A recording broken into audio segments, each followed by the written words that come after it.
We are in Okayama.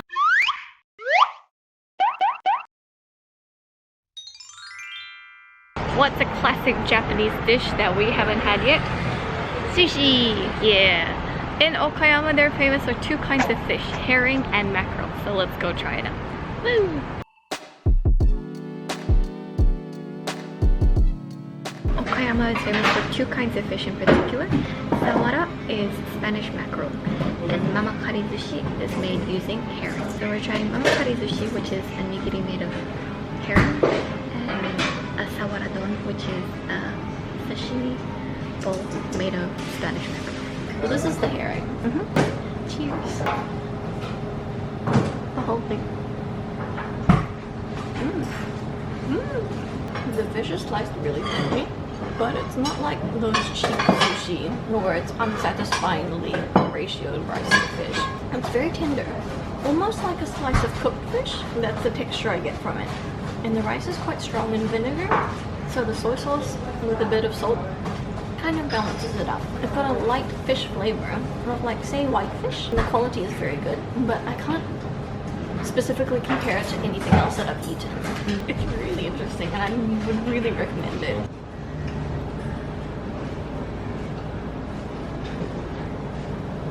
You know how in some Cantonese restaurants you get those really small fish with a dark strip of fat on the bottom? They tend to grill it with a bit of salt, and it's quite rich in flavor because it's got quite a bit of fat in it.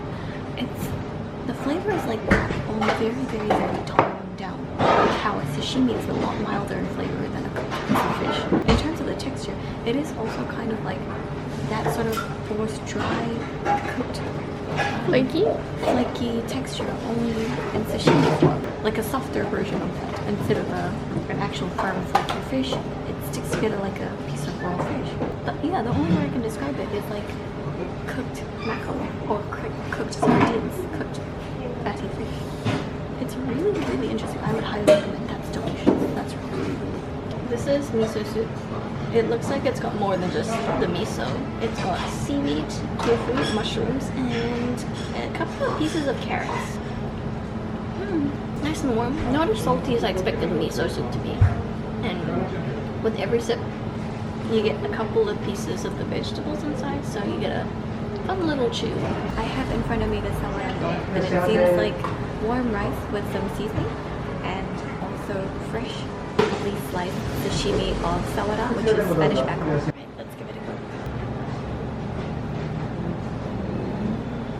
I think because mackerel is a slightly fatty fish compared to, say, tuna, it's kind of like a mix between salmon and tuna sashimi, where it's richer and sort of fatty on flavor, but not quite as firm as tuna is.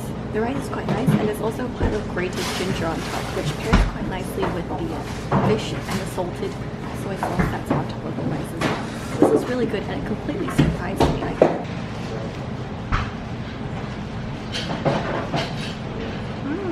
Quite surprising, right? For me, the texture and the flavor is more towards tuna. It's not fatty or creamy, and it's got a balance and some fibrous textures, even though it's very, very tender. And the nori helps it along with a bit of umami and salt. Did you get the ginger? The ginger is good. The ginger is very light. It's not spicy. It's not strong or overwhelming, and it's not one of those ones where you bite into it and you're immediately like, ooh. Spring onion, this is a really nice addition. Yeah, that's a really nice balanced bite. The rice is warm, the fish is cool, and even the temperature, you get different plays in your mouth, so that's fun. I feel really fancy eating. It was really good. Definitely recommend sawara, and definitely recommend mamakari sushi. I think this is a good restaurant to come to in order to try the local specialties without it getting too expensive. That was great, but Okayama definitely has way more specialties, so let's go try the next ones out too. Woo! One of Okayama's specialties is a demi-glaze pork cutlet, which is a fried pork cutlet served with the demi-glaze normally used for things like hamburg steaks in Japanese cuisine. This restaurant is by far the most famous one to come to for that dish, so let's give it a go. So this restaurant only serves 2 items. The demi-glace pork cutlet, which is a famous item, and the other one is the egg pork cutlet. And the only difference is that you can get 2 different cuts of meat. I believe the rolls or the hire. The hire is more expensive, and the only other option is really what size you want. So there's a normal size, and then 2/3 size, half size, and I think even smaller size. We got the 2/3 size of each of the demi-glace and the egg one, so we can try the difference between them. We got the rolls katsu because it's a little bit cheaper, but I'm not sure what the difference is, so I don't think it would matter too much if we got the cheaper one. I have with me the pork katsu with demi-glace sauce. It comes on a bed of rice and some boiled cabbage as well. Let's give it a try. I'm so hungry.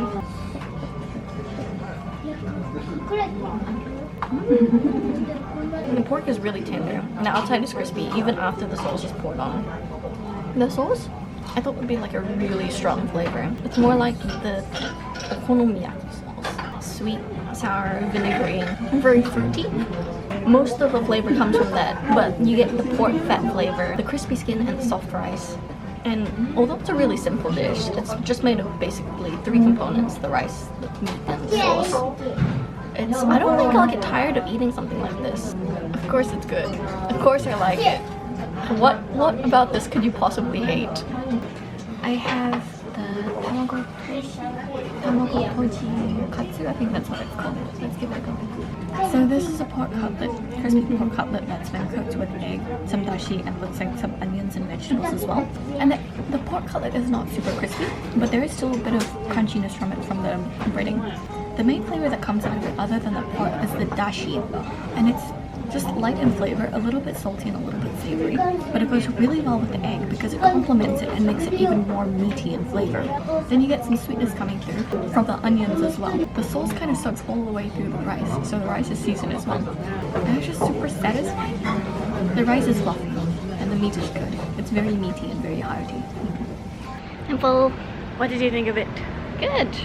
The 2/3 size is definitely enough for us. But you can always get the large size, and there's also omori, which means Extra more rice. Yeah. I like the demi-glace one more. And personally, I like the egg one more. Maybe it's just the order we had it, but both of them are actually really, really good. If you like the richer sauce, the demi-glace one is good. If you like something a bit lighter, not as rich, the egg one is delicious as well. On to our next meal.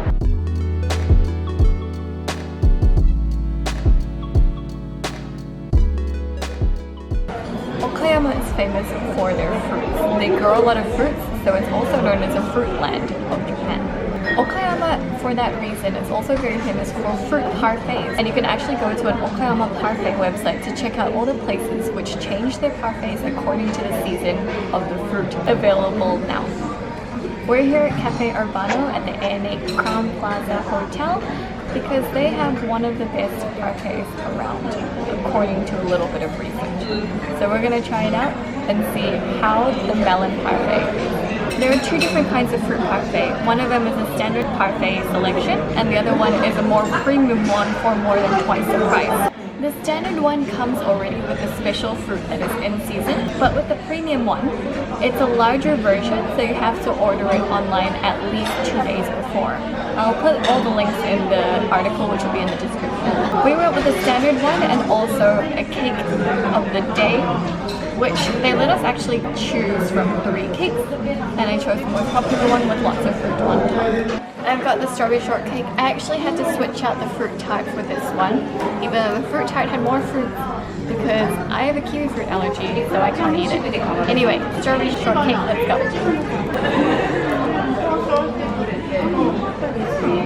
The strawberries are so fragrant. It's so much more flavorful than the strawberries we get back home. I don't know if it's because of the jam that came on it. Nope, it's a strawberry. The whole thing is not very sweet at all. But the flavor of the strawberries is what makes this good. Worth 700 yen? Possibly not. I think I'd rather get 2 parfaits than a shortcake and a parfait, I'll be honest.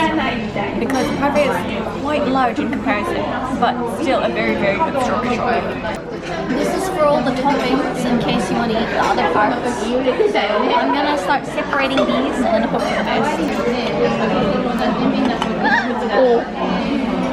I'm so scared for you. There's 3 sort of fruit sauce, possibly pudding, jelly. I can't tell you until after I've eaten it, so here goes. It is 2 layers of cream and a layer of possibly passion fruit jam in between. It looks like there's a small pat of cake in the middle, but it's not all the way around, so you only get a little bit. It's really creamy and smooth, and even though it's whipped cream, it's very thick as well. It's not as sweet as I thought it would be, which is really nice. You get sour from the fruit jam and sweet from both the cream and the jam. I don't know how much I could eat of this, but at the moment, my brain's like, you could probably finish the whole thing. There's some sort of a blue sorbet. It's crackling.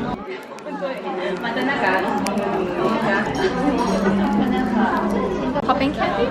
I don't know. Oh my gosh, let's try it. It's like soda, and it's fizzy. It's fizzy like a slushie. It looks like vanilla ice cream. You can see the seeds. But for me, it's very sweet. It is the sweetest component out of everything on this parfait that's not fruit. I believe melons are the seasonal fruit at the moment. Excited, because I really like melons. Let's give it a go. That's so soft and very juicy. And although not amazingly sweet, it's really fragrant of melon. Like amazingly fragrant. So good. This is the green jelly, which is incredibly bright green to the point where it's concerning. I think it's gonna be melon flavor. It's really soft, which is not what I expected, but it tastes purely of the jam that's coating it. There's not much of a flavor from it at all. It's a little disappointing, to be honest. The most disappointing part of this parfait. Do you think for 1,500 yen it's worth it for this fruit parfait? Well, Japan's pretty expensive, so I can see why they charge quite a lot. There's lots of different components. There are, yeah. And it seems like each one is composed very particularly. There's quite a lot of this jelly in the middle, which to me is a little bit cheap. But otherwise, flavorful, really flavorful parfait, and all of the components go really well together. Satisfied? Yeah. It wasn't my style, even though it tasted really good. I wasn't a big fan of the sorbet or the ice cream on top. I personally really like the sorbet. I think what I was most surprised about was that the whole thing wasn't too sweet at all. I feel like I could have polished off the entire thing and still felt like I could have eaten a bit more afterwards, you know? It wasn't too rich and it wasn't too sweet. The jelly kind of cut through it, the sorbet cut through it a little bit as well. I think we didn't come at the peak of melon season. In saying that, there are plenty of cafes and restaurants that make parfaits all throughout Okayama as well, especially. I will link the website which shows the cafes and restaurants who changed their parfaits seasonally in our website as well. Anyway, as to where you can find this place, all the details, all the links I mentioned will be put in our article, which will be put in the description below. As to where we are now, follow us on Instagram at TwinSpeakEatGo. See you next time.